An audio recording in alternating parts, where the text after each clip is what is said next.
പൂർണ്ണമായും ഫ്ലൂയിഡിൽ മുങ്ങി നിൽക്കുന്ന ബോഡിയുടെ ഇക്വിലിബ്രിയം കണ്ടീഷൻസിനെ പറ്റിയാണ് ഈ വീഡിയോയിൽ ഡിസ്കസ് ചെയ്യുന്നത്. അതിനായി നമ്മളൊരു ബലൂൺ എടുക്കുന്നു. ഈ ബലൂണിൻ്റെ താഴ്ഭാഗത്തായിട്ട് ഒരു വെയിറ്റ് ഉള്ളതായിട്ട് നമ്മൾ എടുക്കുന്നു. അതുകൊണ്ട് തന്നെ ഇതിൻ്റെ സെൻറ്റർ ഓഫ് ഗ്രാവിറ്റി എന്ന് പറയുന്നത് ഇതിൻ്റെ താഴ്ഭാഗത്തോട്ടായിരിക്കും. അപ്പോൾ ഈ ബലൂണിൻ്റെ വെയിറ്റ് ഈ സെൻറ്റർ ഓഫ് ഗ്രാവിറ്റിയിലൂടെ താഴോട്ട് ആക്ട് ചെയ്യും. അതുപോലെ ഫ്ലൂയിഡ് മുകളിലോട്ട് ഒരു ഫോഴ്സ് കൊടുക്കും. അതിന് നമ്മൾ ബയനൻറ്റ് ഫോഴ്സ് എന്ന് പറയും.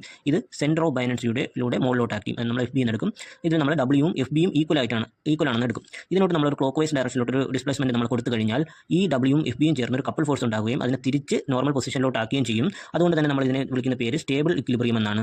ഇനി ഈ വെയിറ്റുള്ള ഭാഗം മുകളിലോട്ട് ആകുമ്പോൾ സെൻറ്റർ ഓഫ് ഗ്രാവിറ്റി മുകളിലാവും, സെൻറ്റർ ഓഫ് ബയനൻസി താഴെയാവും. അപ്പോൾ വെയിറ്റ് W ഇതിലൂടെ താഴോട്ടും ബിയിലൂടെ ബയനൻറ്റ് ഫോഴ്സ് മുകളിലോട്ട് ആക്ട് ചെയ്യും. ഇവിടെ നമ്മളൊരു ക്ലോക്ക് വൈസ് ഡയറക്ഷനിലോട്ട് ഒരു ടിൽറ്റ് കൊടുത്തു കഴിഞ്ഞാൽ ഈ W-യും FB-യും ചേർന്ന് ഒരു കപ്പിൾ ഉണ്ടാക്കും. പക്ഷേ ഇത് നോർമൽ പൊസിഷനിലോട്ട് ഇതിനെ തിരിച്ച് കൊണ്ടുപോരത്തില്ല. ഇത് വീണ്ടും ക്ലോക്ക് വൈസ് ഡയറക്ഷനിലോട്ട് തന്നെ ഒരു കപ്പിൾ ഉണ്ടാക്കി ഇത് അൺസ്റ്റേബിൾ ആവും. അതിന് നമ്മൾ വിളിക്കുന്ന പേരാണ് അൺസ്റ്റേബിൾ ഇക്വിലിബ്രിയം എന്ന് പറയുന്നത്. ഇനി മൂന്നാമതൊരു കണ്ടീഷൻ എന്ന് പറയുന്നത് സെൻറ്റർ ഓഫ് ഗ്രാവിറ്റിയും സെൻറ്റർ ഓഫ് ബയനൻസിയും ഒരേ പോയിന്റിലാവുന്നതിനെയാണ് നമ്മൾ ന്യൂട്രൽ ഇക്വിലിബ്രിയം എന്ന് വിളിക്കുന്നത്.